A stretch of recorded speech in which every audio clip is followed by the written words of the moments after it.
Hello, in this presentation I'm going to talk about HTML very briefly. We need to know a little bit about HTML or hypertext markup language in order to do the bingo card activity, because our bingo card program is going to actually write out the bingo cards as HTML.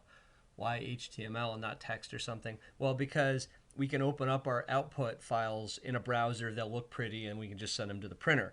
So that's a lot easier than trying to make a PDF. So we're going to have our program write out HTML, and then if you actually want to print out your bingo cards, just open them up in Chrome and print them.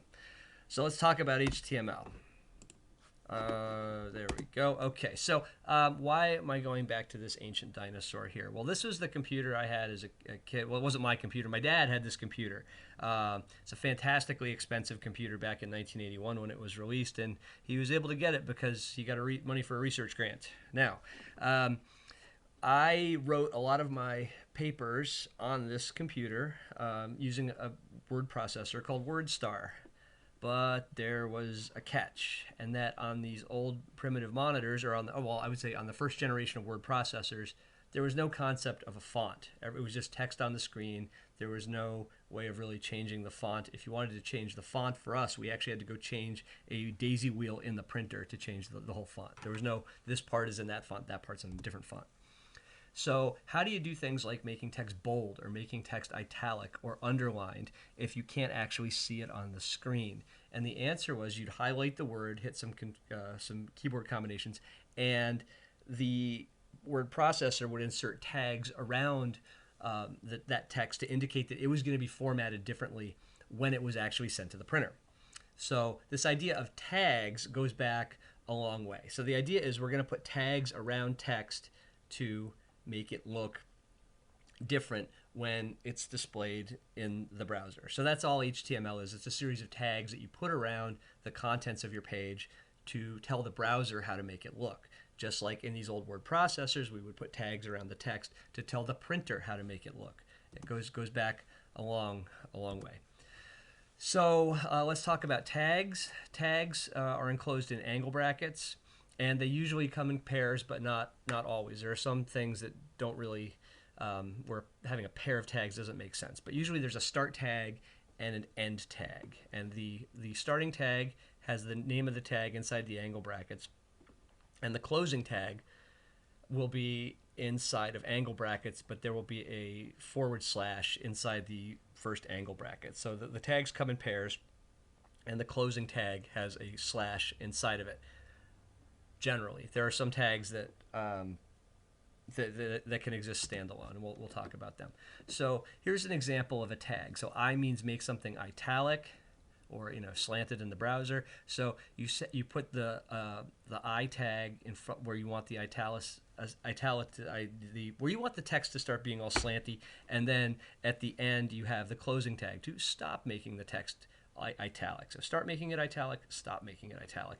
That's why the tags come in pairs. They say start doing something, stop doing something. So let's talk about some other tags that we're going to see. A web page should start with this tag or this element. This is not technically an HTML tag. It's more of a directive to the browser. This doc type HTML. This is what you should have at the start of a web page, and this tells the browser that it's HTML. Although if it doesn't find the tag, it just assumes it's HTML. So I've actually not found it to be necessary, but it's good style, so I put it in anyway. So this doc type HTML, this thing is a standalone element that just tells the browser, hey, by the way, you're about to start receiving web page information, web page formatting information, HTML, hypertext markup language.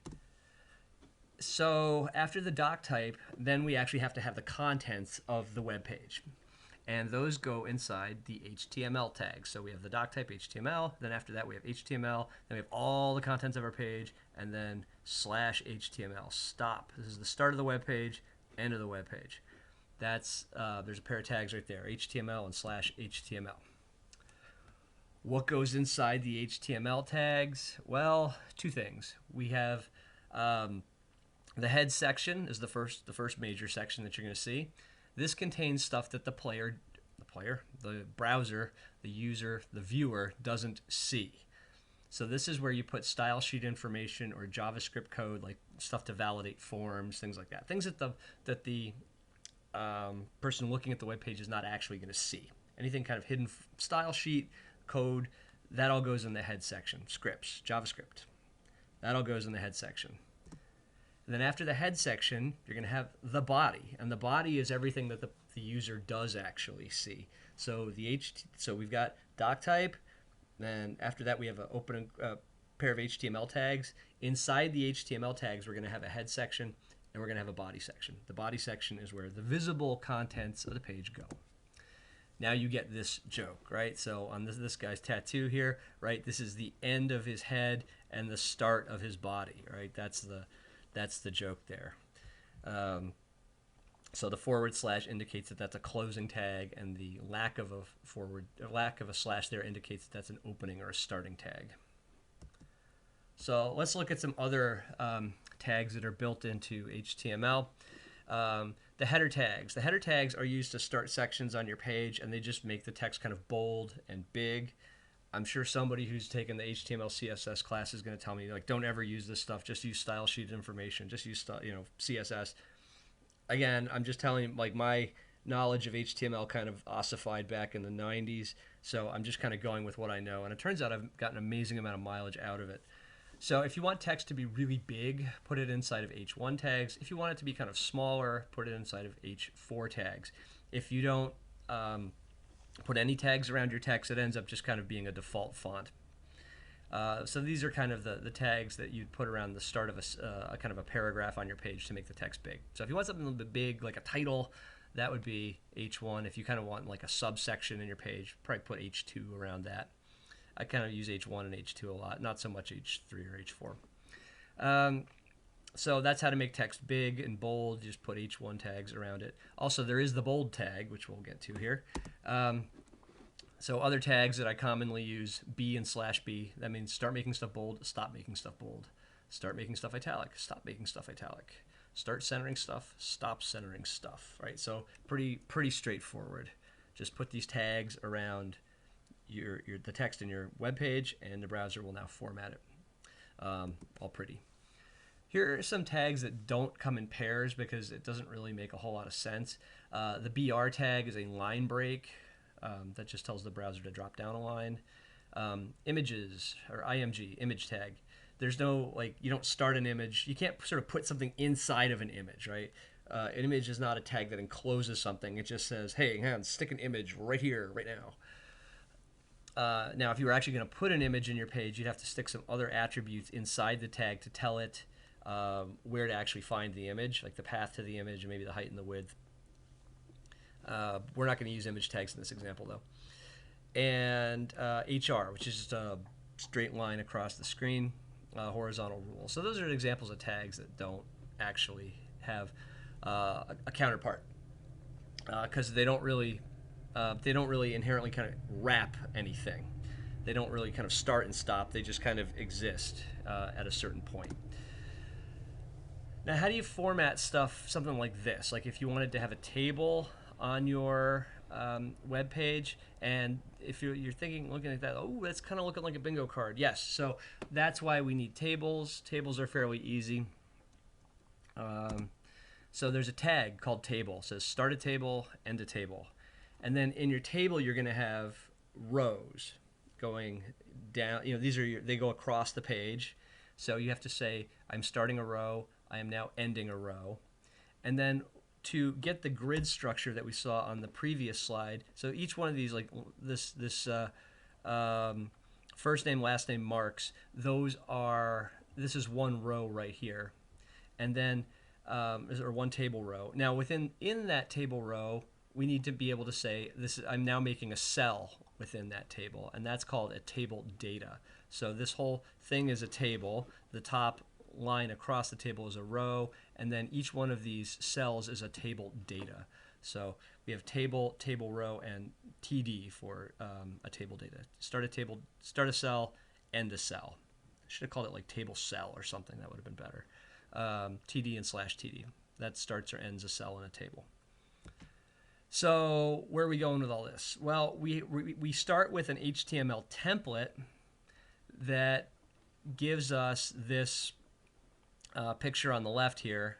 Actually, the middle one says free cell in it. but or I forget what it says, free space, something. And it's got the question marks in it. And what we're going to do is replace the question marks with words from a file. We're going to read in the words from a file, and we're going to replace the question marks in the template with randomly selected words. And then we're going to write the template out as a web page. So we're going to read in a list of words, replace the question marks with the words after we've scrambled them all up, and then we're going to write our template out as a web page that we can then open in a browser. And instead of the question marks, we'll actually see something like we see here on the right, where it says free space in the center, and then it's got randomly chosen words around the center. So that's why we need the HTML.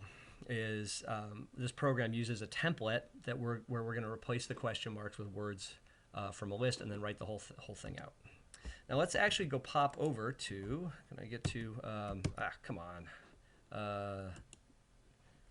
Let's go to Notepad++ here and just take a look at our template. So here I am in Notepad++, and you can see there's our doc type. That's the start of our page. And then we have our HTML tag, and you can see when I click on it, the Notepad++ will actually find the matching tag for me. You can go down here and it says, okay, there's the closing tag. So this is start the web page, end the web page. Within the web page, the HTML tags, I have a head section and a body section. So the head section contains all this style information that I didn't really go into, but this says like, okay, for the H2 tag, make the font 32 pixels and make it all red and make the font Arial. So what I've done is I've told the browser here how I want my H1 and H2 tags defined and how I want my table data cells defined. So I'm not qualified to teach you about HTML CSS though. That's more Mr. Skirty's department. So that's, but again, the head section is stuff that the user doesn't see. They're not going to see the style information. They'll see the style information applied, but they're not going to see any of this stuff on the page. What's in the body? Well, look at our body here. So we said, okay, start centering stuff, and then we want the word buzzword bingo, and we want it formatted in H1 tags. And then after that, we want a table. So we say start the table, and you can see that there's the table and end table. And then within the table, we have, okay, start a row. And then within each row, we've got, looks like 5 cells, 5 table datas, five little cells here. And each cell contains a question mark. So that's what we've got. These are all the same except for this one, which says free space in the center. And notice that that is formatted in H2. So it's not quite as big as Buzzword Bingo, but it's still fairly large. And so that's how it works. It's actually like the XAML file where we set up our application in WPF. Although it's actually much simpler. XAML seems to be, to me, is a big confusing mess, but maybe I'll learn to love it. I don't know.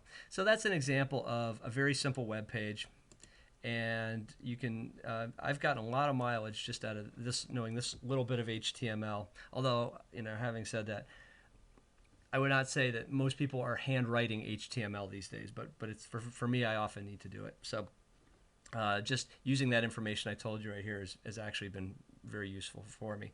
So that's what we're going to do. We're just going to take this template, we're going to replace these question marks with randomly selected words from a list, and then write out the result to an HTML file, and then we'll be able to open this in a browser and see what it looks like. And since we haven't, let's actually do that. Let's open this in a browser, and you can see there we have Buzzword Bingo, and you can see that's how it got formatted in the browser. So the whole purpose of all of those tags is to tell the browser how to format the contents, and there we can actually see it, and I can zoom out. And now it looks pretty, and I can just right click on it and say print.